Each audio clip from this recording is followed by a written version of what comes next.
talking about diffusion models.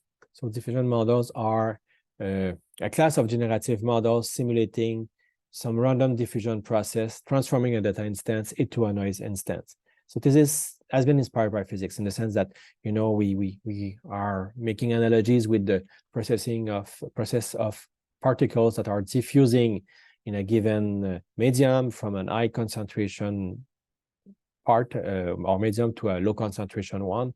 So this kind of diffusion process where the particles are spreading all around the environment or the containment is the source of inspiration of such process. And what we do here is a kind of using this kind of modeling for image generation, or this is really the common use of that, or denoising also, or inpainting. These are different uses of diffusion models. So if we look at the diffusion process, we have the forward diffusion, which start with a clear image. So it's like where we are in a high concentration environment with really things that are structured in the image, over which we have successfully light noise. So we have some noise, and the noise is light but repeated many times until we reach an image that is only noise. So basically this repetition of adding noise to the current image will make it pure noise. And then we have the reverse diffusion. So we start from an image of pure noise, and then we denoise it successively in order to denoise a little bit each time. And after many steps of denoising, we will reach a clear image. Each forward and reverse diffusion steps are guided by some transition function, and we usually assume that things are Gaussian, so we are adding Gaussian noise, and we are denoising, assuming that there was Gaussian noise. And these are conditioned on the current state. You know, we are going from something with no noise to just noise, and then going back from just all noise to something less and less noisy until we've got a clear image. And what is interesting here is really the reverse diffusion, because the forward diffusion is simply adding noise. This is easy. But the reverse diffusion is to learn some kind of neural network that is able to denoise, to remove the noise from the image, but a little bit, just a little bit each time. And so, and the point is that by repeating that, we are able to get to something that is pure noise, to something that is a clear image. And it can be quite different each time.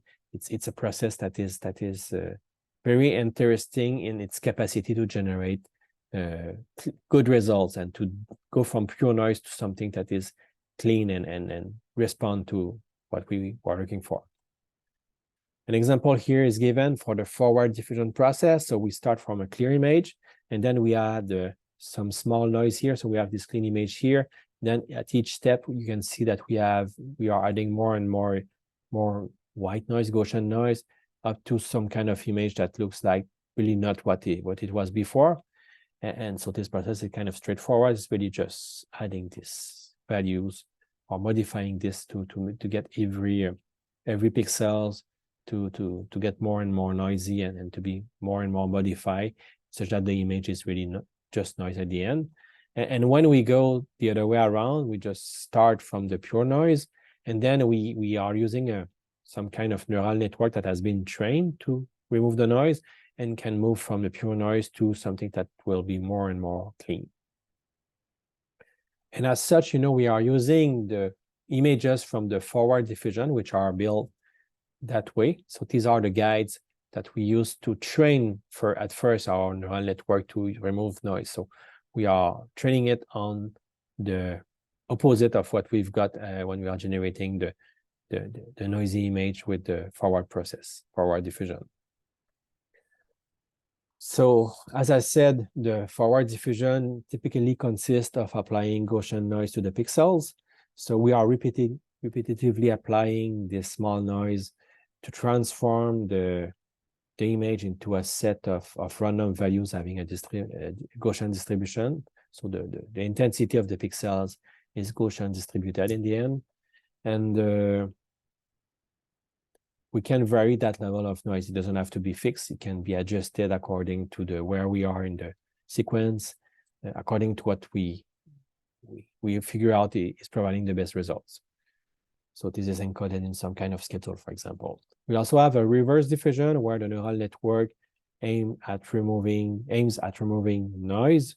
So we use forward diffusion data to train the denoising network. So it is trained on the forward diffusion data. And also we assume that it is able to know what is the current level of noise in the image, because we expect it will not behave the same with a purely noise image versus a lightly noisy image. So the denoising process is modulated by this level of noise in the current image. And it's not the only one, but one commonly used neural network is the UNet. So the UNet is used to as a denoising network to remove the noise in the reverse diffusion.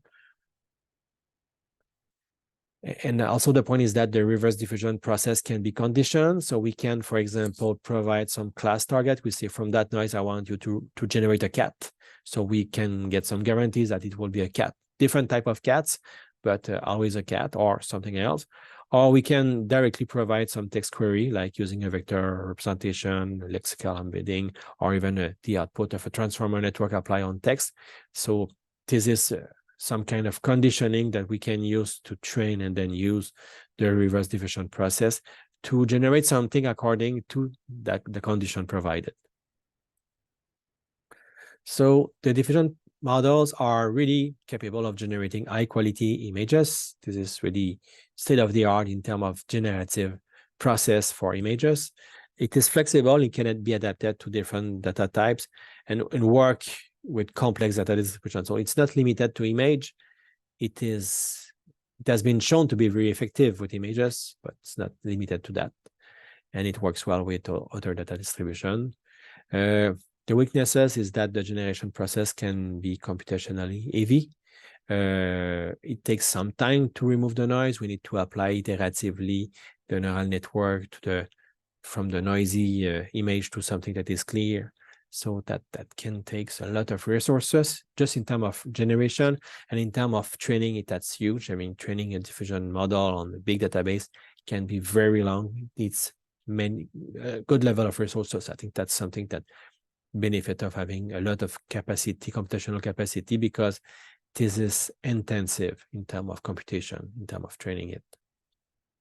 And this model is in fact the basis of generative image models such as DALI, Mid-Journey, or Stable Diffusion. So this is really something that is quite useful in practice and very state-of-the-art, quite state-of-the-art in terms of the quality of image generated with such process.